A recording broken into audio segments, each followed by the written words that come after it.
So what's going on, everyone? My name is Matt, and you are watching Demo Reel.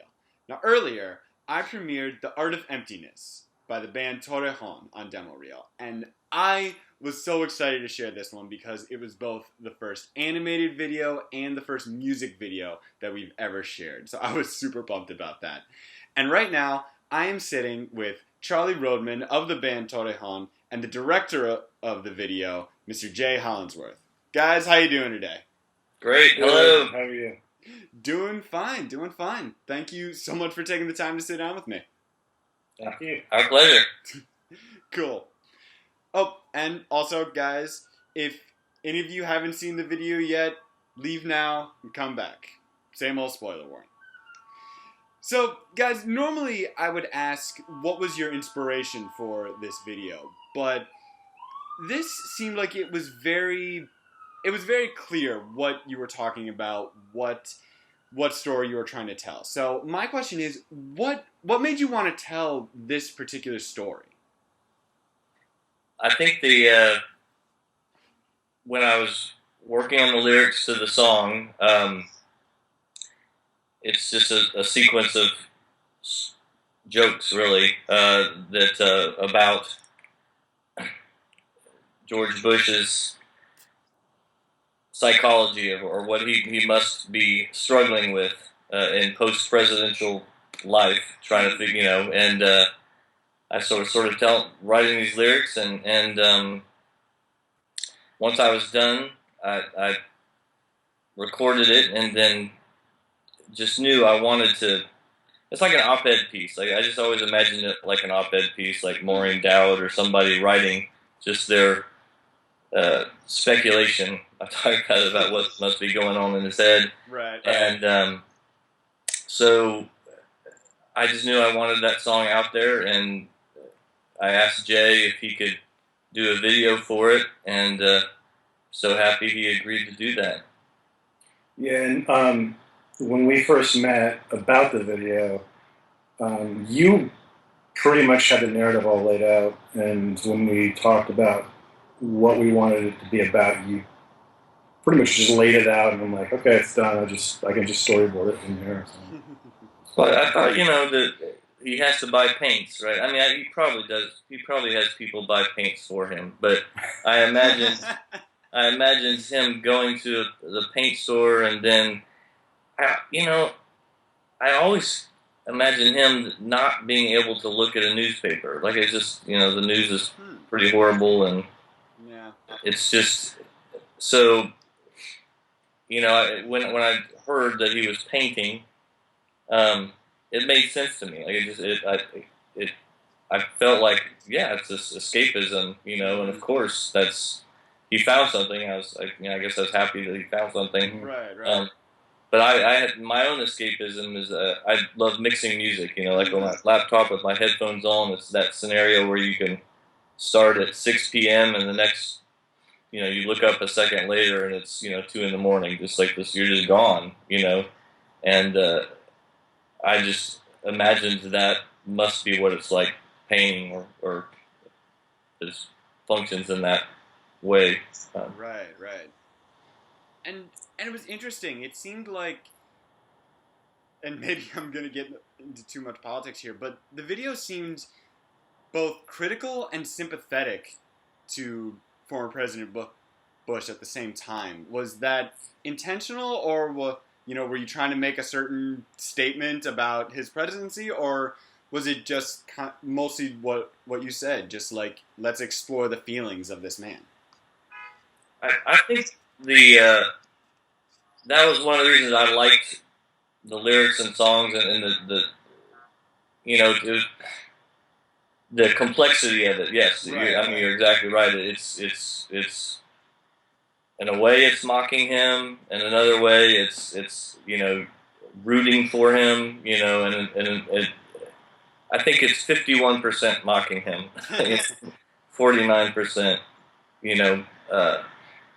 But and that's why I love the video so much is because I really didn't want to put someone wearing a George Bush mask or just the ambiguity of the style that the sort of black and white and sort of a little bit shaky. It allows you to do it without, I think, repulsing people. I mean, if it was, you know, anyone can write a song that says, "I'm mad at George Bush, I'm mad at George Bush." Yeah. No one wants to hear that, you know. So you got to sort of loosen it up and some more metaphors and Buddhism. I enjoy imagining what that could do for him, you know. Right. But cool. It's what's funny. My initial approach to stuff like this would be exactly what we were describing, which is why, and we talk about this. I mean, we talk a lot about this. That's why this is such a challenge for me, because it forced me to really like reach in and dig in for some empathy. And I think it happened pretty much when I first started. The first things I was working on were the face, the close-ups of the face, and it's kind of insane how emotional his face is. I mean, when he's sad, he's really sad. Right. I mean, like ridiculously sad. And I really wanted to play around with, like, can I capture these kind of like micro emotions with as minimum a number of lines as possible? And it turns out you can, especially with a face like that. Exactly. Yeah, I thought that you did a really I think the sadness, like, I mean, I think I'm pretty aware of people's emotions, whatever I can. And when I see him talk, you know, and I hear him say things like "it's hard work," like my radar's going, man, he's in pain. Yeah. That's pain. And the fact, of course, you know, you can't really, you know, go out on goodwill tours or anything like Bill Clinton can or Carter can or even his dad. I mean, he's trapped. I mean, even his own brother can't. It was forced to say that the decisions that W made were not good, and so it's got to be lonely, you know. Right, and I feel like I think a lot of in fact, maybe even most presidents feel that way. Even the ones history remembers pretty well. I mean, being in that position of leadership, I'm sorry, there's no way you haven't had to make some hard decisions. Sure. Decisions, true, but and I guess one question I had about the art style is, you know, I really liked the starting off with black and white, progressively adding color to it, but you never really colored George Bush, like not his clothes or anything. I'm just wondering, what was your thinking behind that? Was there any thinking behind that? Yeah, I really wanted it to be always from his perspective. So we established this world of black and white. Right. I just wanted to kind of reinforce that subjectivity. Yeah. When color starts leading into things, we're always grounded with him as like our base point. It's his perception. Gotcha. That was it. There's nothing more artistic. Well, that's a great answer. Yeah, it's like, did you need any more? But yeah, I thought that was really well done. And I guess for both of you, what was your favorite part about creating this song, this video? You know, that it worked. That you know, when we recorded the song first, my brother plays drums, and we recorded it in a studio just down the road here, and it's the first time that I've sang as the lead singer. I've always been sort of rhythm guitar player and stuff. Never really been comfortable as a lead singer, but we did it in the studio, and the magic of the new technology can make it sound listenable with me singing now. And so I was just happy that the song worked. You know, and when I felt like it, or I feel like it communicates. You know, when it gets to there's no us and no them, there's no me, there's no you, that kind of stuff. Like that moment, I just and it's his escapism. yeah, yeah, Mm-hmm. Yeah. Jay, what about you? It's funny. I still kind of have a love-hate relationship with animation. You can just kind of get sucked into this tunnel vision of looking at each frame at an incredibly magnified view and scores on it, and then not until you render something and actually look at it do you really know what if it's gonna work or if it's not gonna work. Right. And when it works, like when it works and it works well, like you can get giddy. You can just literally like just go, oh my god, I can't believe that just worked. Oh, totally. That's easily the best. Those are the best moments. Gotcha. And there's a few of them. Not a ton, but there are a few. So I get that. But I guess on the flip side of that, what was the most challenging aspect of putting this together?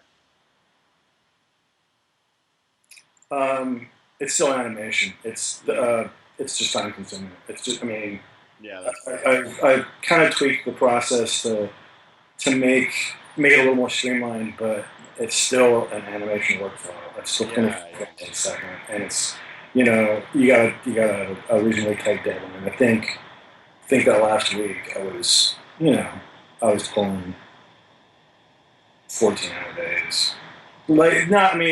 The last kind of 4 days just to get it done. But that's just what you do.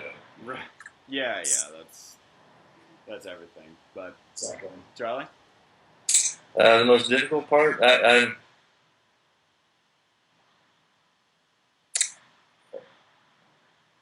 mean, really, it's getting the time to write all the material. I mean, the whole album and stuff. Yeah. Both have families, and so it's 45 minutes here, 5 minutes there, and so just sort of modern life. Yeah, totally.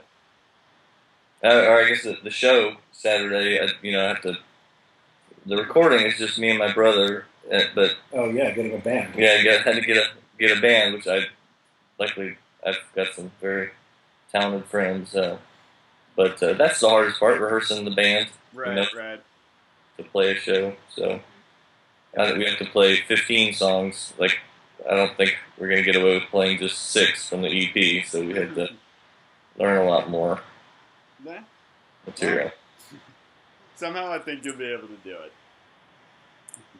We will. Gotcha. And guys,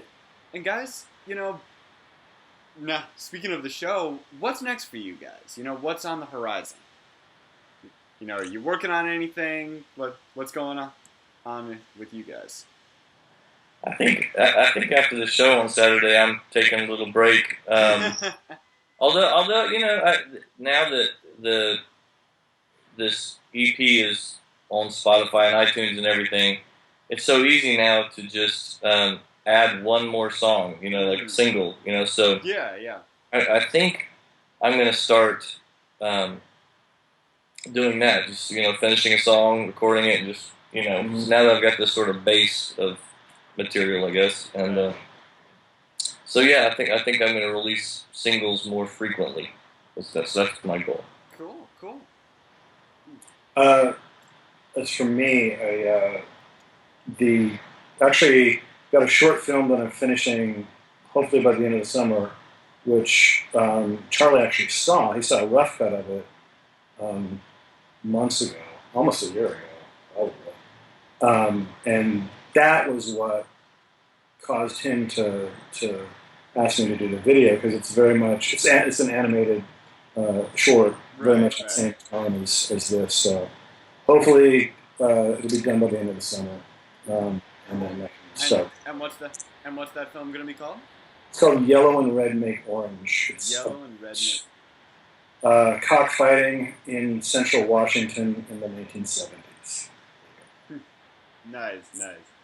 Well, guys, that's about all I have. Thank you so much for taking the time to talk to me. Thanks a lot, Matt. Appreciate it. No problem. Oh, and of course, you all, thank you for tuning in. I hope you enjoyed talking about the Art of Emptiness. And remember, you can go, if you're in Austin, you can go see Charlie perform. When did you or when and where?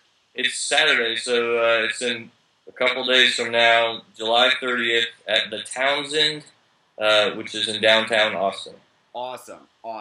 So if you're in Austin, you definitely need to check that out. And of course, keep an eye out for Jay's film, Yellow and Red Make Orange. It sounds like it's going to be pretty great. But until next time, guys, you're watching Demo Reel.